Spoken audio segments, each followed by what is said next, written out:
Fiesta Thursday, folks. How you doing out there? Back again with Heather for another edition of Cape Ann Today. We have another two fun interviews to share with you. Right at the top, Heather, we spoke with Cape Ann historian Les Bartlett about the quarries in Lanesville. Yes, and we are anticipating some news about those quarries, but Les goes into the history of them. And it's, once again, there's always controversy. I'm Les Bartlett, and I've spent probably 40 years of my adult life from Cape Ann being intrigued by the quarries themselves. And I've been intrigued in three ways: in the historical way of what happened when the quarries were being excavated. I've been interested as an artist and have built much of my fine art around exploring and presenting the quarry walls that are left behind. It's a presence defined by absence. For the men working with it, it was never art, it was bread. It was a way of making bread. And the third way that I've been involved in is in speaking with communities on how the quarries can be kept open for cultural, community, and recreational purposes. And one of the biggest commitments was in 2006, the Luckstone Corporation out of Richmond, Virginia contacted me. The marketing manager, Dan Ouellette, emailed and talked with me because they do crushed stone. Mm-hmm. They are the largest crushed stone company in the United States for tennis courts, driveways, all kinds of things. And they had 4 quarries that they were going to close. And they wanted to get a heads up on ways that they could approach the communities that the quarries were in, so that maybe 1 or 2 of the quarries could be kept open for recreational purposes. If you look up and down the eastern seaboard, there are maybe 3 quarries. There's one in Connecticut that I believe is a riverway for canoes. And Halibut Point is a jewel of being on the ocean and having gone through the steps from being an active quarry to being preserved. So I provided photographs and information and found that this was a great topic to be able to speak to people both on Cape Ann and off Cape Ann when I went to present photos of the quarries or to talk about the history of the quarries.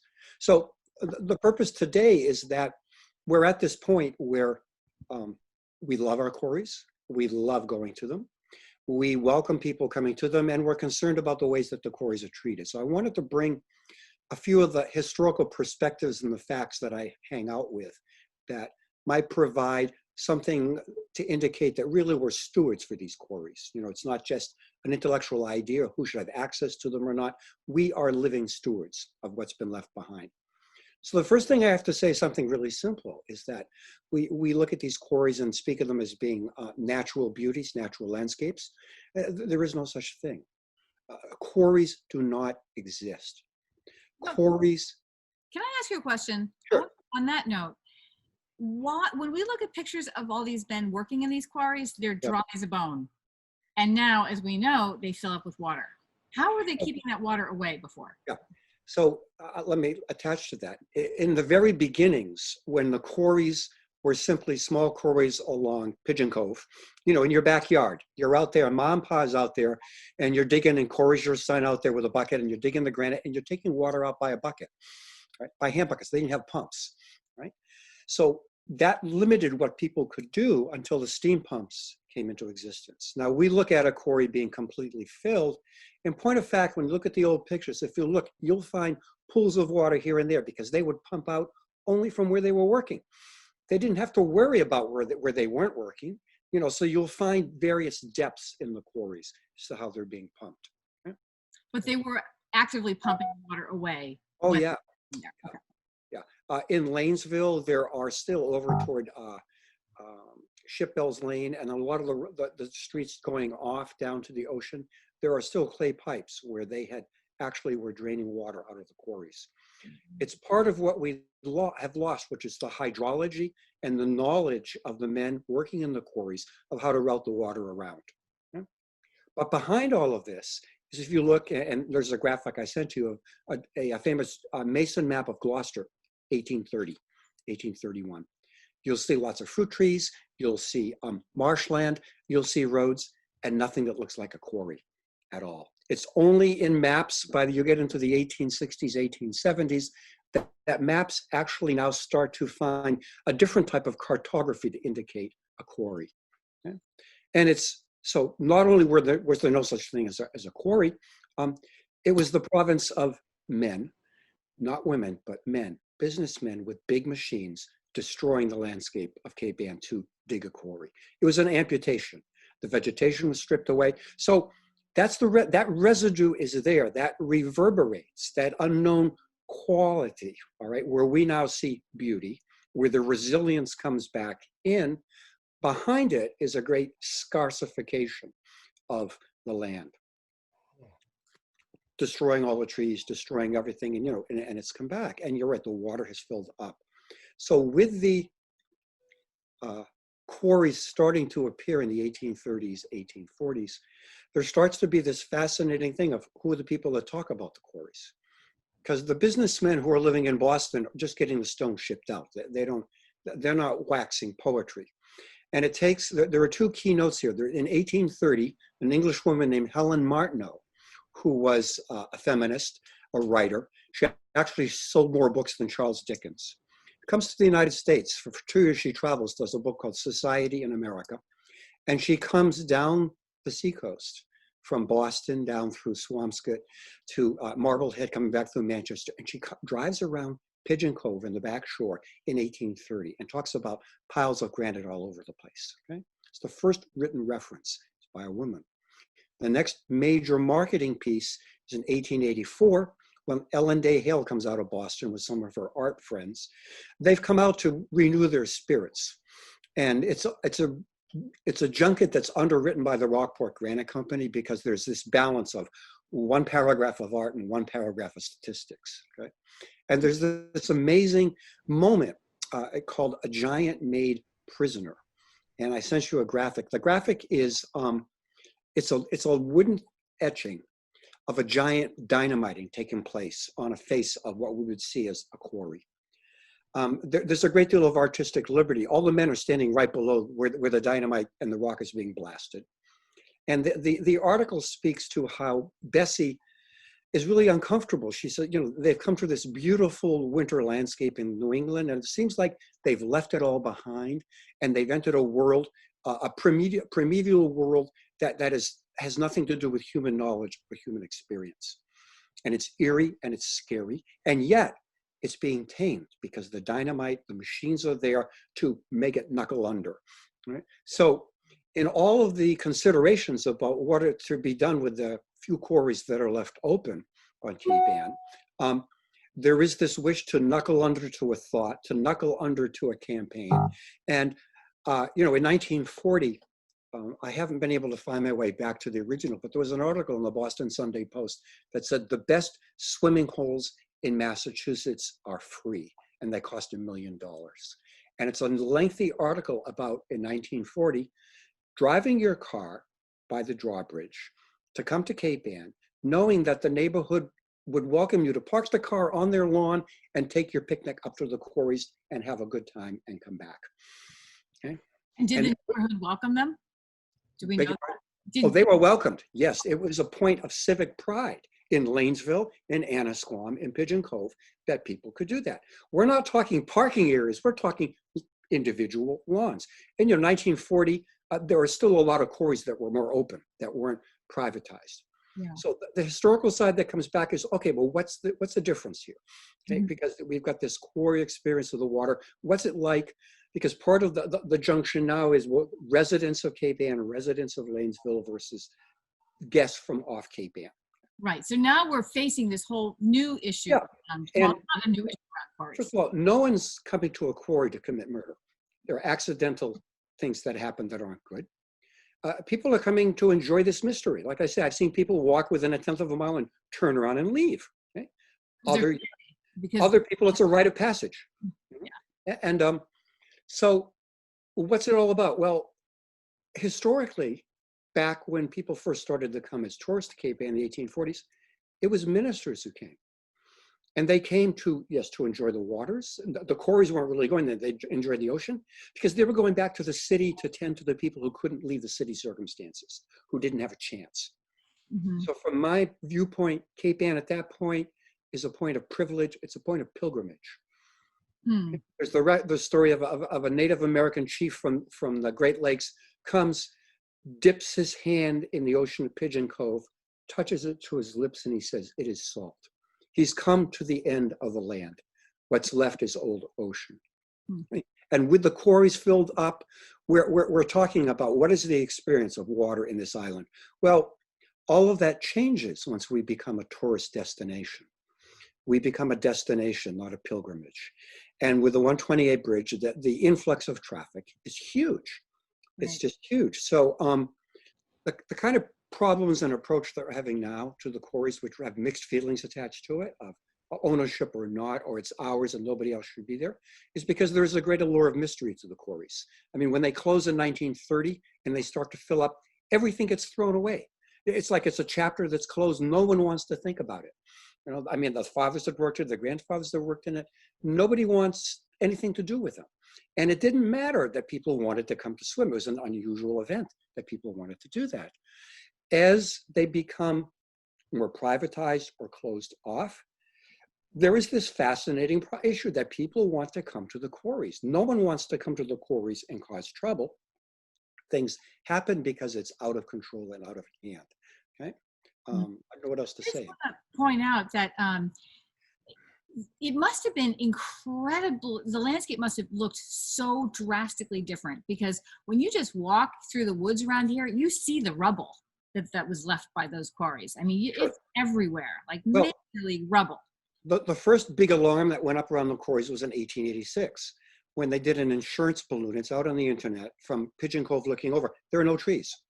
In fact, I talked with some people at the community center a few years ago. They could, even in the 1940s, sit at the community, the young farm, and see all the way over to Pigeon Cove. So you're right, it was a barren landscape. Yeah. We were headed for Cape Ann to become a strip mine. And plus, there were also labor issues around the quarries, working in the quarries too, right? Oh yeah, I mean, look, it was the quarries were run by businessmen from Boston who could have cared less about Cape Ann. And so part of the problem now is that you have visitors coming from off Cape Ann to a population that doesn't understand that they were being treated during the time of the quarries as a third world economy. Okay? As the same way sugar was being gathered, granite was being gathered in it. So, but I continue, you know, I think that all of the problems of fires and problems of debris are problems of fear of the unknown. Okay? That the scale is such, you know, whatever beauties that there might be seen are, it's after it's a cataclysmic event that's been silenced. And You mean the blasting of the hole in the earth? there's a great saying that the quarrymen in the 30s said that when everything stopped, the silence was deafening. There was no dynamiting, there was nothing. There was the sound of the water filling the quarries up.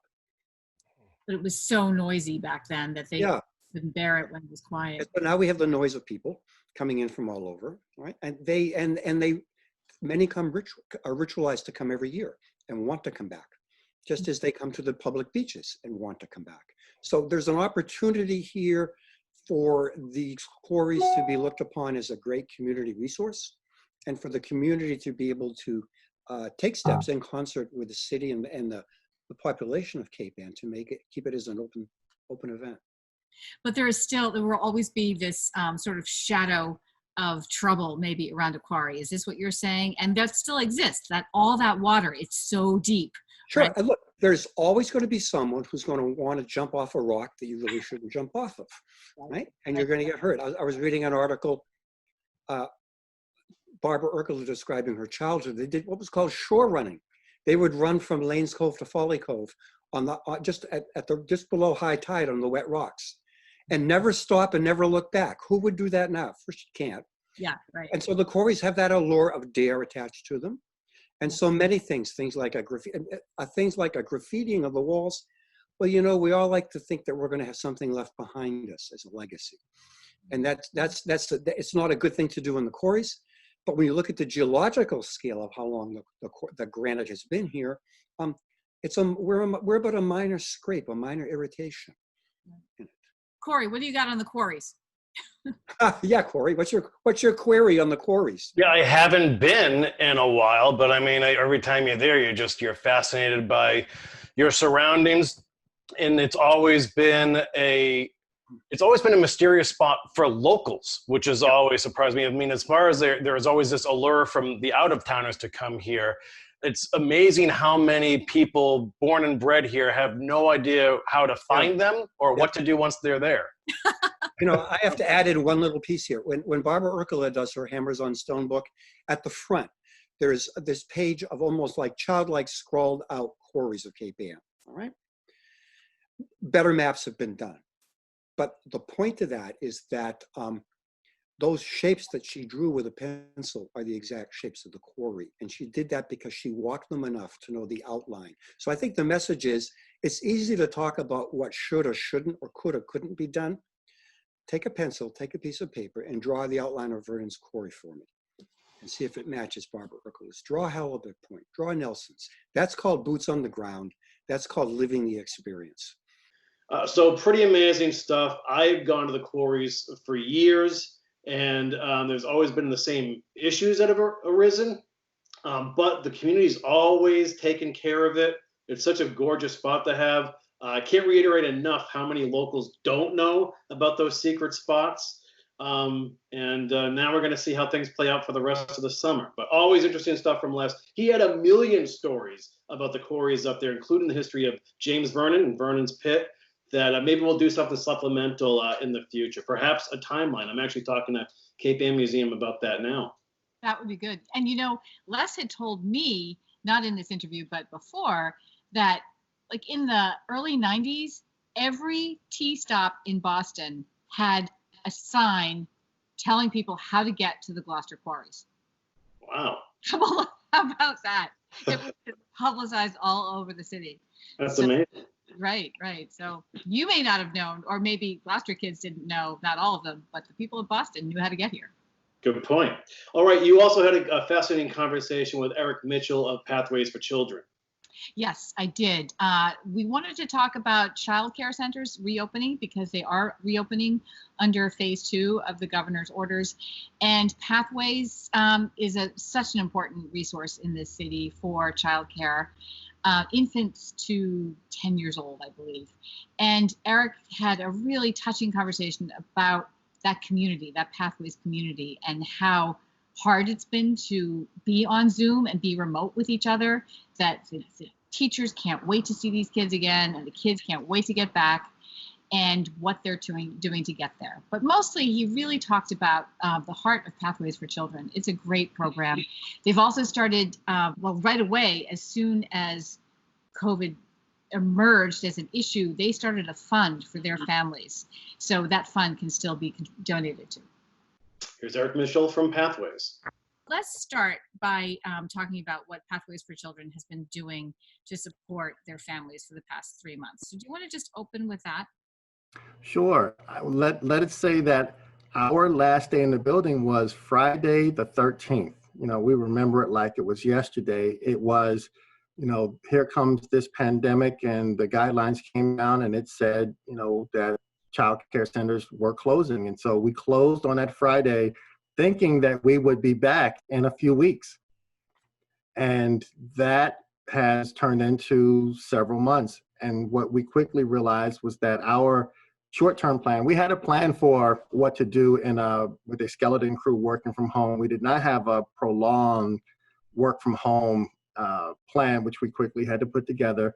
And so our entire administrative team has been working from home, and then our social services team quickly turned around. I'd say on the 13th, we were clearing out our refrigerator and contacting families because we knew we had food that was going to go bad, and we wanted to put it in the hands of families. And so that happened literally on that day.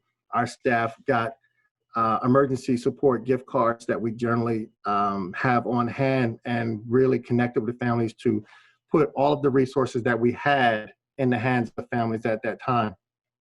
Since then, our development team went on to create an emergency response fund. Our emergency response fund, I believe, has garnered over $100,000 to help us prepare to support families, because this is an ongoing challenge. It's not over. And even when we return to the building, it's not over. And so that our board and our development team really made sure that we focused on getting our resources in place. And then our social services team has contacted, I think we set up additional phone numbers so that our team could work from home and contact families. And their outreach has been find out what supports families need, and if those weren't supports that we had, how we connect them to community resources. The public schools quickly turned around as a primary resource for food services, as well as in Gloucester, Open Door. And so we wanted to make sure families had access to those things, and we put our energy into other supports. Our education team quickly turned around. If anyone has looked at Pathways website, we really didn't have a very robust parent resource page. And now what we have been doing is created an entire area where we could send families that were like me, trying to entertain a toddler at home, a preschooler, and what do you do for 10 hours a day when you don't have a teacher who's trained in this and is focused on it? So we have those resources. We really tried to push out to our families, tons and tons of resources that we realize one size does not fit all. One parent that has 3 hours a day, another parent has 5 hours a day, and you might only have 45 minutes a day to really engage in an activity with your children. And so we have resources that kind of covers all of those opportunities. We did in our conversation with families, we realized that diapers and wipes are a major, major need for families who have children of that age. And it's not something that's as easily accessed in food bank, right? Food banks sometimes have diaper resources, but we put together a large resource and put it in our bus, and our team literally did door-to-door delivery of those kinds of resources. And that has been our charge. And while we may not be in the building, our resources to families have continued. Our teachers quickly did some training and got acclimated on our software product. Has the ability for teachers to send content directly to families. So our teachers have been working from home and creating content that gets sent out to the parents of that classroom. And so we have had that going on simultaneously as well. And so we are extremely proud of the work that our teachers, our social service team, our development team, and all of our administrative staff have done in unprecedented times. I mean, we really have continued to provide ongoing support for children and families. So just the nuts and bolts of that, in advance of the pandemic, had you been having regular access to each of the families? Did you have direct connections? I'm sorry about that. Making phone calls to the family regularly, or was this a new procedural part of your? Well, we have regular contact. You figure in a childcare operation, and in Head Start specifically, we have both teachers and we have social service support. Pathways is unique in that we have licensed social workers or degreed social workers, credentialed social workers in our program that provide additional support for families. And so we really are always focused on not just the educational needs of the children and their families, but also the social emotional needs as well. So we have a very robust communication tree where social service staff are connecting with families. And our unique challenge was the families were no longer in the building. And so instead of seeing a parent 5 days a week and being able to follow up, our team really had to take that remotely and have all those conversations be home to home. Right, exactly. And you did mention that you're also trying to work on this virtual support and making sure each of the families have those resources too. Do you want to talk a little bit? Well, we are right now, as we consider reopening, we're looking to reopen, but there's a possibility that we may need to have virtual support services for the foreseeable future. Our staff is polling and speaking with families to find out who needs additional technology support, and whether that means access to internet services or access to hardware like a Chromebook or just a smartphone. We want to make sure that our families have that. And by and large, many families do, but all you need is one or two families that really need it and don't have it. And we have the ability to kind of bridge that gap. So we are working to make sure we don't have any families that are missing out because of the digital divide. Right.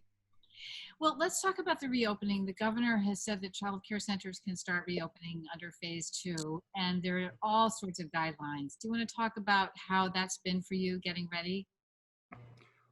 Fortunately, well, the good news is, fortunately, we began putting our infrastructure in place before the governor announced that they would entertain reopening plans. The difficulty is that any large complex entity just has layers and layers to go through. Our office infrastructure, in addition to our childcare infrastructure, has really a lot of planning to put in place. So we have a very large and robust team of staff that have been meeting weekly to review the regulations and figure out how that works for or will work for Pathways and Pathways families. And we are dissecting all of the regulations. When I say we are tracking it all, there's a webinar every day from someone to help us stay on top of it. It is just, it's not simple. The entire childcare community is learning this as we go, as are our leadership. Our leadership in early education in the state are doing a really good job, that is unprecedented, and we recognize, and for folks who are working from home and know that it is hard to work from home and work with colleagues and collectively produce content, the state leadership is doing that in a time that just is more challenging than anything we've seen in our lifetime. And so, but we are plodding along. We have our plans. We met early today. We'll meet tomorrow. We are scheduled to open up on the 20th. The 20th for several of our programs, and then the following week for the others. And we'll see how it goes. We expect that this is a learning period as everyone else. Nothing is permanent. It's all subject to change depending on the health and safety criteria that the state is in and the regulations that then come down from the government to support that. Have you had to make structural changes to the building in order to accommodate the guidelines? We haven't had to build walls or what have you, but splash or sneeze guards is what we call them. So the sneeze guards, the plexiglass, you see it at all the coffee shops now. We are having those installed, and we are waiting for the supplier to kind of get their product and get that in place. Those are essential. And we are changing the way some of our rooms are being utilized. So we have not yet constructed anything, but we thought we might have to. I mean, for a time, we thought we would have to really change some of the literal entrance of our building, but they changed the guidelines the next couple of days. And so we didn't have to do that. So we are really trying to prepare to be flexible, to respond to whatever the circumstances require. And it's just, as we say, it's not going to be the same as what we left on the 13th. It will be different, and it'll be designed to meet the needs of children and families, under these conditions. So and this is for all child care centers across the state, could you just run through, will there be masks? Will there be testing? Will there be temperature tests? Could you just sort of, just so that we all hear the complexity of what you're having to deal with now? Well, let's say it started with masks and temperature checks, and there has been some feedback from the community, and so now there are recommendations for masks and recommendations for temperature checks, which on the one hand, the CDC has made those as recommendations, but our state has not made that necessarily a requirement. So they're trying to build some flexibility in for the individual provider, childcare provider, because some of the restrictions are just really, really difficult. We at Pathways plan on screening all of our children on a daily basis, and our teachers, just to make sure that we have done our best to ensure peace of mind, but also health and safety. But you don't have to as a childcare provider. It's a mask situation. Our teachers will be wearing masks, but if I remember the guidelines correctly, the latest guideline is that it is recommended for teachers if they're not able to have a distance of 6 feet. And I say, if I read it correctly, because the guidelines have modified, a couple of times. Suffice it to say, the best practice is going to be mask and distance. And the entire community has been concerned that wearing a mask and having distance, whether it's for the children or the teacher, is not ideal. It has some challenges. But what we have heard from the field is it varies. Some children are able to wear them and some are not, and different staff will respond differently to wearing a mask for 6 hours a day. Mm. I saw a lot of little kids on teachers' laps when I was visiting your great, program there. So it's just gonna be so hard with little kids, right? It is hard, and I think the guidelines are targeting health and safety, as its first priority, with the understanding that we are childcare, and childcare is nurturing, and nurturing is about, connections and touching.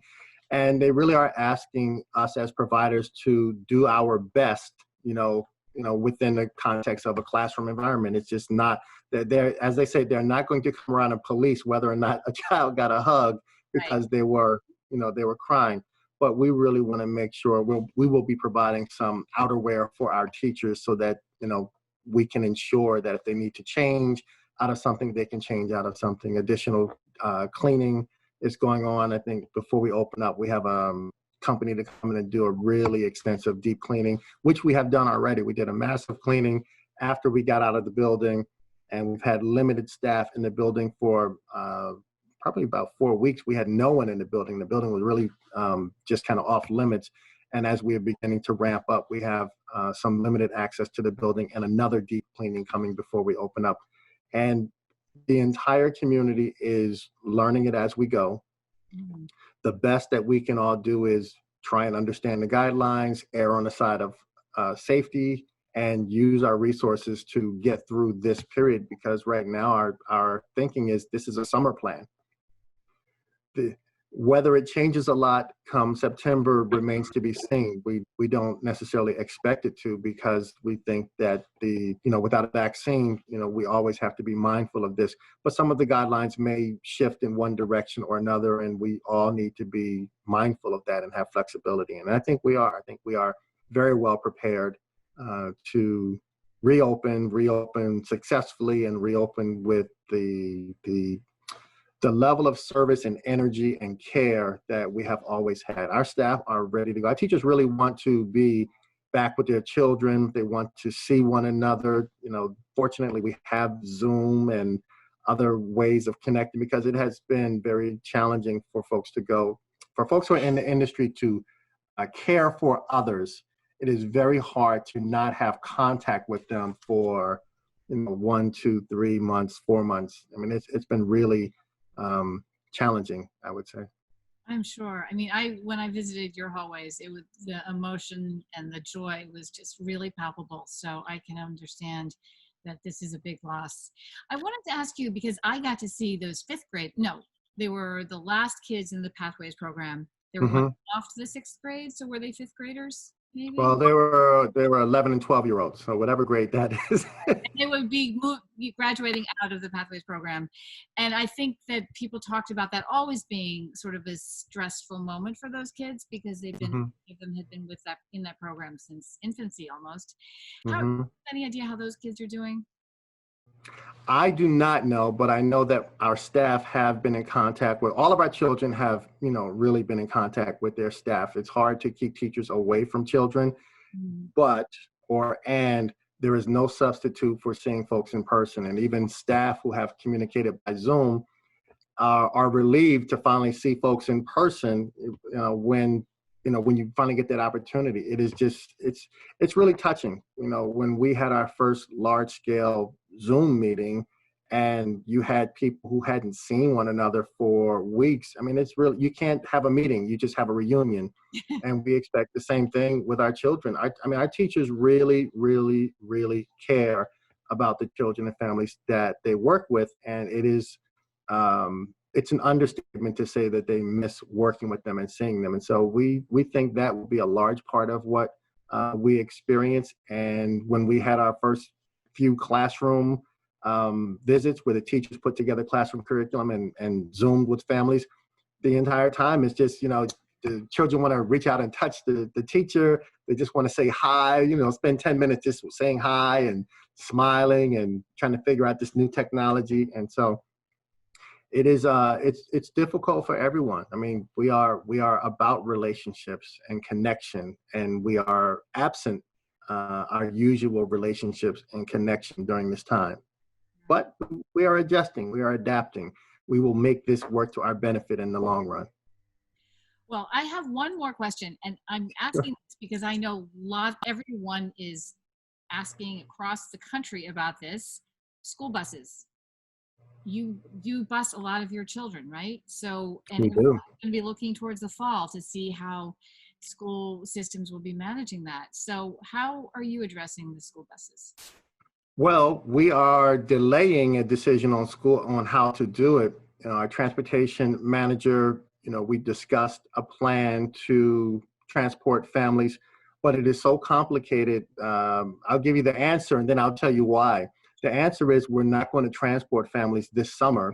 And the reason why is that in order to isolate children in a way that there is not, you're not crossing from one classroom to the other, you would literally have to transport one classroom at a time on a bus only. You would have to exclusively do that, or you would have to design it and that whomever you picked up on a bus run would all go into one classroom. And if we did that, then you dissolve or modify the relationships that children have made with teachers. And so there really was not a good win. There wasn't a good answer. And so for the summer, with the classroom ratios being what they are, 1 to 10, we have opted to not provide any transportation, and we're going to see how it goes. And, the regulations or guidelines for public schools have not yet come out. So we're going to wait. And as we get more information, put our plan in place for September. And we would love to have our children back on our buses. We have some plans for that, but the regulations are going to, and the guidance is going to lead us. Right. Well, if you can imagine imagine if your children, every other seat and space spread out on a seat, and or temperatures taken at a bus stop. And, no one wants to stand behind a bus stop for long. Right. No, I mean, there's so much complexity to that, regardless of the cost of the whole thing. Yeah, we didn't talk about cost. Well, so do you want to mention again the Emergency Response Fund? Can people still contribute to that? Is that Sure. Pathways Emergency Response Fund is on our website, pw4c.org. And our emergency response fund is targeted towards children and families and the support that they need due to the pandemic. And it's very broad and open-ended because we don't know what the need will be. But as those needs present themselves, for example, families that might need additional technology support, if families need anything that we don't normally provide because of the pandemic, we want to make sure that we have the resources to offer that. We just don't want to be stopped. The pandemic cannot stop us, and we are 100% committed. And those that are able and willing to support us, we greatly appreciate it. Our development team is phenomenal with connections, and will really, ensure that the gift goes where it belongs and thank people accordingly. Well, you guys do amazing work there. So thank you so much for being there through the pandemic for these families and this community.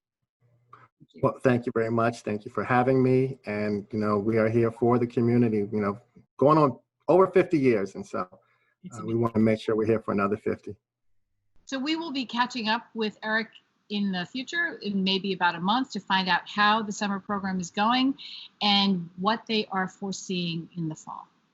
Yeah, so we want to thank Eric Mitchell once again and Les Bartlett, Cape Ann historian, for joining us today. Tomorrow we have a special Fiesta edition of Cape Ann Today. Nicole Kukuru and Chris Reed speak about everything from the novena to Cardinal Cushing's visits on the boulevard for blessing the fleet, parade floats. It's a great one. And then Angela Sanfilippo, Heather and I are actually going to turn back the clock and go to a short and sweet episode we did from the St. Peter's Fiesta altar last June to share that with you again as she talks about the abundance of redfish and how you can prepare that. So tune in tomorrow. Bona Fiesta. We will catch you on Fiesta Friday.